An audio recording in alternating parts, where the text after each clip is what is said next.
7, I made a decision.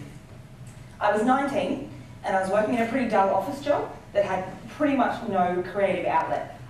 I filed, I answered phones, and I was bored. So I decided that I was going to say yes to everything that was offered to me. Now, please don't get me wrong, this isn't the start to a bad Jim Carrey movie. It's just an interesting way to look at life. Now, tomorrow is my 25th birthday. And in the last 6 years, I have learned so much about myself and the strengths and the limits of my abilities. For example, it doesn't matter how passionately I feel that modelling competitions need to have women of realistic shapes and sizes in them. Yeah. I am not that woman. Do you know that awkward moment when you're walking down the catwalk in Discovery, wearing nothing but a pair of high heels and a bikini, and you realise that you really want to be judged by your wit and intelligence, not your flank? I do. And I take my hat off to anyone that can model. Honestly, it is the single most terrifying thing I have ever done in my whole entire life. But I also learnt things about myself that I am good at and passionate about. Stand-up comedy, for example, is a style of performing that I have admired from a distance for as long as I can remember, but have always been too chicken to try. I mean, you think, I'm not funny. People laugh at me a lot, but that is not the same thing. How do you even write a joke? But this was the year that I went out and I tried new things. I found things that scared me and I just did them. My first gig, which was in the NT finals of a national competition, because if you're going to do it, may as well go all out. Am I right? Was I the funniest person there? No. Did I have the most fun? Absolutely I did. I surprised myself because it came really naturally.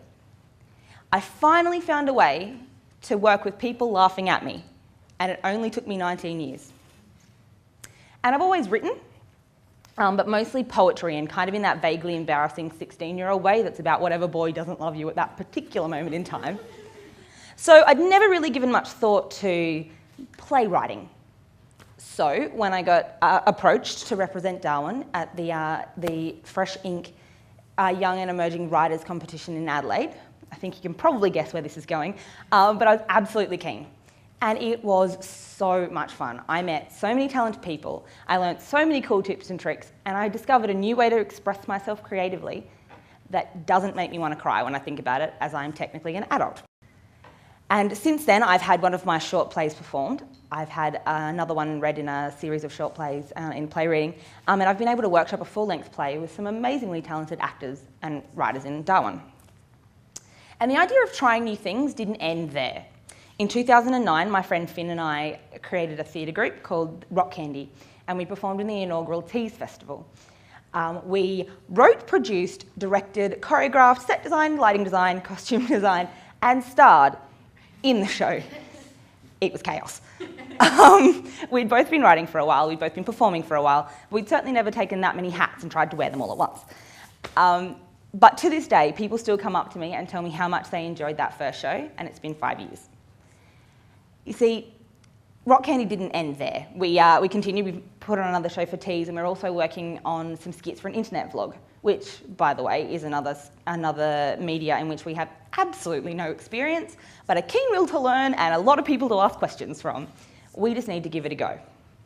You see, we are in a uniquely amazing place in Darwin. There are opportunities here that don't exist anywhere else in the world. If you want to try something, but you have no experience, you will find someone here to help you do it. I grew up here, and I have learnt from some of the most amazing people and have got to develop my own style and try on a million others along the way with a supportive audience who will always give you creative feedback. And the fact that I'm standing here right now really speaks to that. I mean, if I was anywhere else in this country, no one would know who I was. And yet this year alone, I've travelled to Sydney with a show. I've brought that same show back here to Darwin and performed it, as well as a dance piece in Youth Week. I've read a comedy essay for VoiceWorks. I have MC'd a comedy night, headlined a comedy night, done spots in several other comedy nights, as well as helping to establish a monthly comedy night in Darwin, which, PS, really hard, so, you know, whatever. I've MC'd a burlesque night, I've formed a comedy burlesque duo, and I'm working on a children's show for the Royal Darwin Show. as well as working full-time as a children's entertainer and moonlighting and doing children's parties as well. And it's only June. Thanks. I'll take your applause. See me, I need to create. If I don't create, I become rather unsociable and people don't like hanging out with me. And it's a little bit scary at first. You know, you think, well, what if I'm no good at this? What if I tell a joke and nobody laughs? What if I read a poem and everyone laughs? What if I spend hours working on a show and discover it's rubbish? What if I stand in front of a room full of people and they just stare at me until I can't take it anymore? Can I just say people are nicer than that? Most people want to see you succeed. And if they don't, who needs them? My friends have all heard my jokes hundreds of times, but they still come to my gigs and they still laugh in the right spots. They still tell me if a punchline isn't quite right, or if a poem doesn't make sense, or if they've loved a skit that I've written. And I'm lucky now. As a children's entertainer, I get to create all day. I create craft activities, I create balloons. Now, anyone that was here a bit earlier, I panicked and left. This is why. I have here my balloons. So, yes, I get to create balloon animals.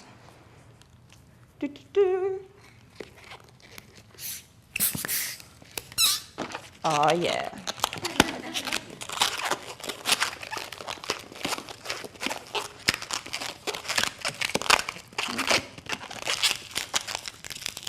Helps if you stick your tongue out to anyone that's looking for tips and tricks.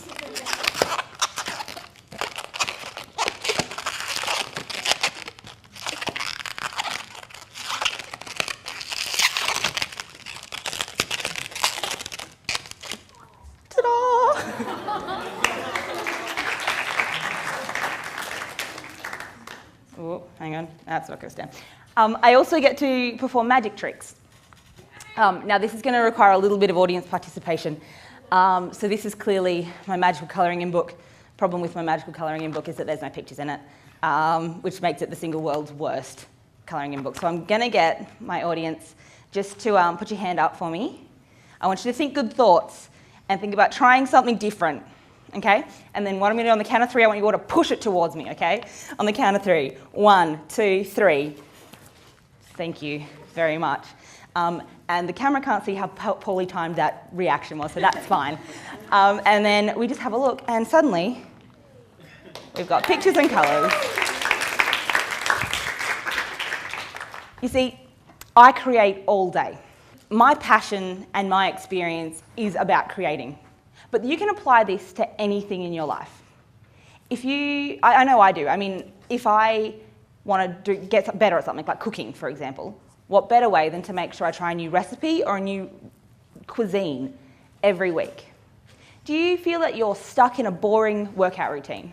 Try a different location or a different class. Do you feel you need to know more? Find a class you're interested in and just enroll. Just believe in yourself and take a leap, because even if it doesn't work out, you've learnt something about you.